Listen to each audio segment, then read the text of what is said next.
ರಾಜ್ಯದಲ್ಲಿ ಬಾಣಂತಿಯರ ಸಾವಿಗೆ ಕೊನೆನೇ ಇಲ್ವಾ? ಬಳ್ಳಾರಿಯಲ್ಲಿ ಮುಂದುವರೆದ ಬಾಣಂತಿಯರ ಸರಣಿ ಸಾವು. ವಿಮ್ಸ್ನಲ್ಲಿ ಸಿಸೇರಿಯನ್ ಮಾಡಿಸಿಕೊಂಡಿದ್ದ ಮಹಿಳೆ ಸಾವು. ಕಳಪೆ ದ್ರಾವಣಕ್ಕೆ 25 ವರ್ಷದ ಸುಮಯ ದುರ್ಮರಣ. ಕಳೆದ 22 ದಿನಗಳಿಂದ ಆಸ್ಪತ್ರೆಯಲ್ಲಿ ಚಿಕಿತ್ಸೆಯನ್ನು ಪಡಿತಾ ಇದ್ರು ಸುಮನ. ಟ್ರೀಟ್ಮೆಂಟ್ ಫಲಿಸದೆ ಮೃತಪಟ್ಟ ಸುಮಯ. ಜಿಲ್ಲೆಯಲ್ಲಿ ಬಾಣಂತಿಯರ ಸಾವಿನ ಸಂಖ್ಯೆ ಸದ್ಯಕ್ಕೆ 5ಕ್ಕೆ ಏರಿದೆ. ಕೆಲವು ದಿನಗಳ ಹಿಂದೆ 4 ಜನ ಮೃತಪಟ್ಟಿದ್ರು ಈ ಬಾಣಂತಿಯರು. ಆದರೆ ಇವತ್ತು ಕೂಡ ಒಂದು ಹೊಸದಾಗಿ ಈ ಬಾಣಂತಿಯರ ಸಾವಿಗೆ ಇದೊಂದು ಸುಮಯ ಸೇರ್ಪಡೆ ಆಗ್ತಾ ಇದೆ. ರೀಸೆಂಟಾಗಿ ಸರ್ಕಾರ ಕೊಡುತ್ತೆ ಒಂದು ಸ್ಟೇಟ್ಮೆಂಟ್, ಏನು ರಿಂಗಲ್ ಲ್ಯಾಕ್ವೇಟ್ ದ್ರಾವಣವನ್ನು 1 ವಾರ ನಾವು ಸ್ಟಾಪ್ ಮಾಡ್ತೀವಿ, ಎಲ್ಲೂ ಕೂಡ ಅದನ್ನು ಬಳಕೆಗೆ ಮಾಡಲ್ಲ, ಅದನ್ನು ಟೆಸ್ಟ್ ಮಾಡಬೇಕು ಅಂತ ಏನು ಆರೋಗ್ಯ ಸಚಿವರಾಗಿರುವಂತಹ ದಿನೇಶ್ ಗುಂಡೂರಾವ್ ಹೇಳಿದರು. ಆದರೂ ಕೂಡ ಸ್ವಾಮಿ, ಬಳ್ಳಾರಿಯಲ್ಲಿ ಮುಂದುವರೆದ ಸಾವು, ಬಾಣಂತಿಯರ ಸರಣಿ ಸಾವು. ಹಾಗಾದರೆ ಯಾಕೆ ಸರ್ಕಾರಕ್ಕೆ ಈ ಬಾಣಂತಿಯರ ಸಾವು ಕಾಣಿಸ್ತಾ ಇಲ್ವಾ? ಎಷ್ಟು ಕಳಪೆ ದ್ರಾವಣಕ್ಕೆ ಇವರು ಬಲಿ ಕೊಡ್ತೀರಿ? 25 ವರ್ಷದ ಸುಮಯ ದುರ್ಮರಣವನ್ನು ಹೊಂದಿದ್ದಾರೆ. ಕಳೆದ 22 ದಿನಗಳಿಂದ ಅವರು ಆಸ್ಪತ್ರೆಯಲ್ಲಿ ಚಿಕಿತ್ಸೆ ಪಡಿತಾ ಇದ್ರು. ಟ್ರೀಟ್ಮೆಂಟ್ ಫಲಿಸದೆ ಅವರು ಸುಮಯ ಅವರು ಮೃತಪಟ್ಟಿದ್ದಾರೆ.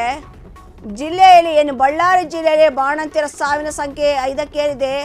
ಕಳೆದ ವಾರ 4 ಆಗಿತ್ತು, ಆಮೇಲೆ ಅದು ರಾಜ್ಯಾದ್ಯಂತ ಸುದ್ದಿ ಮಾಡಿತ್ತು. ಅದಕ್ಕೆ ಸ್ಪಷ್ಟನೆನ CM ಮತ್ತು ಆರೋಗ್ಯ ಸಚಿವರು ಕೊಡ್ತಾರೆ. ಸ್ಪಷ್ಟನೆ ಕೊಟ್ಟ ಮಾತ್ರಕ್ಕೆ ಈ ಸಾವಿನ ಸಂಖ್ಯೆ ಇಳಿಮುಖ ಆಗತ್ತಾ? ಕಳಪೆ ದ್ರಾವಣಕ್ಕೆ 25 ವರ್ಷದ ಸುಮಯ ಈಗ ಸಾವನ್ನಪ್ಪಿದ್ದಾರೆ. ಹಾಗಾದರೆ ರಿಂಗಲ್ ಲ್ಯಾಕ್ವೇಟ್ ದ್ರಾವಣನ ಸ್ಟಾಪ್ ಮಾಡ್ತೀನಿ ಅಂತ ಹೇಳಿದ್ರಲ್ಲ ಸ್ವಾಮಿ, ಅದದ್ದು ಅರ್ಥ ಏನು? ಯಾಕೆ ಅಲ್ಲಿ ಬಳ್ಳಾರಿ ಆಗಿರ್ಬೋದು ಅಥವಾ ರಾಜ್ಯಾದ್ಯಂತ ಇಂಥ ಸರ್ಕಾರಿ ಆಸ್ಪತ್ರೆಗಳಲ್ಲಿ ನಿಜವಾಗ್ಲೂ ಕಳಪೆ ಮಟ್ಟದ ಔಷಧಿ ಪೂರೈಕೆ ಆಗತ್ತಾ? ದ್ರಾವಣ ಪೂರೈಕೆ ಆಗತ್ತಾ? ಹಾಗಾದರೆ ಯಾಕೆ ಇದು ಎಲ್ಲಿಂದ ಬರ್ತಾ ಇದೆ ಅನ್ನೋದನ್ನು ಟೆಸ್ಟ್ ಮಾಡಬೇಕಲ್ವಾ? ಸೊ ಇದೆಲ್ಲ ಒಂದು ಲೆಕ್ಕಕ್ಕೆ ಮಾತ್ರ ಸಿಕ್ಕಿದೆ ಇದು. ಆದರೆ ನಮ್ಮ ಲೆಕ್ಕಕ್ಕೆ ಸಿಗದಂಥ ಸಾವುಗಳು ಎಷ್ಟಿದೆ, ನೋವುಗಳು ಎಷ್ಟಿದೆ ಗೊತ್ತಿಲ್ಲ. ಟ್ರೀಟ್ಮೆಂಟ್ ಫಲಿಸದೆ ಸುಮಯ ಸಾವನ್ನಪ್ಪಿದ್ದಾರೆ. ಇಲ್ಲಿಯವರೆಗೆ 5 ಜನ ಮೃತಪಟ್ಟಿದ್ದಾರೆ. ಕಿಡ್ನಿ ಸಮಸ್ಯೆಯಿಂದ ಸುಮಯ ಬಳಲ್ತಾ ಇದ್ರಂತೆ. ಸುಮಯ ಅವರು ನಿತ್ಯ ಡಯಾಲಿಸಿಸ್ ಅವರಿಗೆ ಮಾಡಲಾಗ್ತಿತ್ತು. ಆ ಬಾಣಂತಿ ಆಗಿದ್ದಂಥ ಸುಮಯಗೆ ಸಿಸೇರಿಯನ್ ಬಳಿಕ 22 ದಿನಗಳಿಂದ ಚಿಕಿತ್ಸೆಯನ್ನು ನೀಡಲಾಗ್ತಿತ್ತು. ಈಗ ಸುಮಯ ಸಾವು ಪೋಷಕರು, ಅವರ ಸಂಬಂಧಿಕರು ನಿಜವಾಗ್ಲೂ ಅಲ್ಲಿ ತುಂಬ ಆಕ್ರಂದನ ವ್ಯಕ್ತಪಡಿಸ್ತಾ ಇದ್ದಾರೆ. ಬಾಣಂತಿಯರ ಸಾವಿನ ಕೇಸಿಂದ ಸರ್ಕಾರ ಅಲರ್ಟ್ ಆಗತ್ತಾ? ಆಸ್ಪತ್ರೆ ಪರಿಶೀಲನೆಗೆ ಮುಂದಾಗಿದೆ ಆರೋಗ್ಯ ಇಲಾಖೆ. ಕಿಡ್ನಿ ಸಮಸ್ಯೆಯಿಂದ ಸುಮಯ ಬಳಲ್ತಾ ಇದ್ರು ಅಂತ ಹೇಳಲಾಗ್ತಿದೆ. ಆದರೆ ನಿತ್ಯ ಅವ್ರನ್ನ ಡಯಾಲಿಸಿಸ್ ಕೂಡ ಮಾಡಲಾಗ್ತಿತ್ತು. ಬಾಣಂತಿಯರ ಸಾವಿಗೆ ಅಷ್ಟೇ ಅಲ್ಲ, ಯಾವುದಕ್ಕೂ ಕೂಡ ಇಲ್ಲಿ ಬೆಲೆ ಇಲ್ವಾ? ಸಿಸೇರಿಯನ್ ಬಳಿಕ 22 ದಿನಗಳಿಂದ ಚಿಕಿತ್ಸೆಯನ್ನು ಪಡಿತಾ ಇದ್ರು. ಪೋಷಕರು, ಸಂಬಂಧಿಕರು ಅವರ ಆಕ್ರಂದನ ಮುಗಿಲು ಮುಟ್ಟಿದೆ. ಬಾಣಂತಿಯರ ಸಾವಿನ ಕೇಸಿಂದ ಸರ್ಕಾರ ಅಲರ್ಟ್ ಆಗಿದೆ. ಈಗಾಗಲೇ ಅಲರ್ಟ್ ಆಗಬೇಕಿತ್ತು, ಹಿಂಗೆ ಆಗ್ತಾ ಇದ್ರೆ ಏನಾಗುತ್ತೆ ಗೊತ್ತಿಲ್ಲ. ಆಸ್ಪತ್ರೆಯಲ್ಲಿ ಪರಿಶೀಲನೆಗೆ ಮುಂದಾದ ಆರೋಗ್ಯ ಇಲಾಖೆ. ಕಿಡ್ನಿ ಸಮಸ್ಯೆಯಿಂದ ಸುಮಯ ಬಳಲ್ತಾ ಇದ್ರು ಅಂತ ಮಾಹಿತಿ ಕೂಡ ಲಭ್ಯವಾಗಿದೆ ಫ್ರೀಡಮ್ ಟಿವಿಗೆ.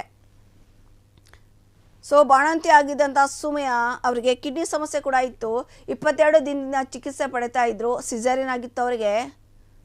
ಅವರು ಸಾವನ್ನಪ್ಪಿದ್ದಾರೆ. ಸೊ ಕಳೆದ ವಾರ 4 ಮಂದಿ ಸಾವನ್ನಪ್ಪಿದ್ರು. ಇವತ್ತು ಒಬ್ಬರು ಸಾವು. ಈ ಬಾಣಂತಿಯರ ಸಾವಿನ ಕೇಸಿನಿಂದ ಆರೋಗ್ಯ ಇಲಾಖೆ ಅಲರ್ಟ್ ಆಗಿದೆ. ಆಸ್ಪತ್ರೆಯಲ್ಲಿ ಈಗ ಆರೋಗ್ಯ ಇಲಾಖೆ, ಅಲ್ಲಿನ ಜಿಲ್ಲಾ ಆರೋಗ್ಯ ಇಲಾಖೆ ಏನಿದೆ ಅದು ಈಗ ಅಲರ್ಟ್ ಆಗಿ ಅಲ್ಲಿ ಪರಿಶೀಲನೆಗೆ ಮುಂದಾಗಿದೆ. ಅವ್ರಿಗೇನು ಕಿಡ್ನಿ ಸಮಸ್ಯೆ ಇತ್ತಂತೆ ಸುಮಯ ಅವರಿಗೆ.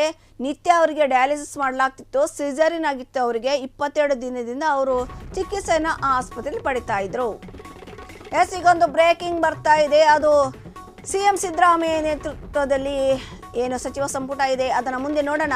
ಈಗ ಬಳ್ಳಾರಿಯಲ್ಲಿ ಸಾವಿನ ಸಂಖ್ಯೆ ಆಗ್ತಾ ಇದೆ. ಕ್ಯಾಬಿನೆಟ್ನಲ್ಲಿ ಕೂಡ ಈ ಅಜೆಂಡಾ ಜೊತೆ ಈ ಬಾಣಂತಿಯರ ಸಾವಿನ ಚರ್ಚೆ ಆಗುತ್ತೆ. ಯಾಕಂದರೆ ಬಳ್ಳಾರಿ ಅಷ್ಟೇ ಅಲ್ಲ, ಇಡೀ ರಾಜ್ಯ ದೇಶಾದ್ಯಂತ ತಿರುಗು ನೋಡುವಂಥ ಎಲ್ಲರೂ ರಾಜ್ಯ ಸರ್ಕಾರದ ಆರೋಗ್ಯ ಇಲಾಖೆ ಎಷ್ಟರ ಮಟ್ಟಿಗೆ ಅದು ಸಮರ್ಥವಾಗಿದೆ ಅನ್ನೋದಕ್ಕೆ ಕೂಡ ಅದು ಹೊಡೆತ.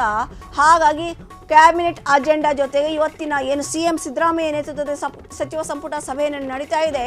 ಆ ಕ್ಯಾಬಿನೆಟ್ನಲ್ಲಿ ಕೂಡ ಬಳ್ಳಾರಿ ಬಾಣಂತಿಯರ ಸಾವಿನ ಬಗ್ಗೆ ಚರ್ಚೆ ಆಗುವ ಸಾಧ್ಯತೆ ಇದೆ.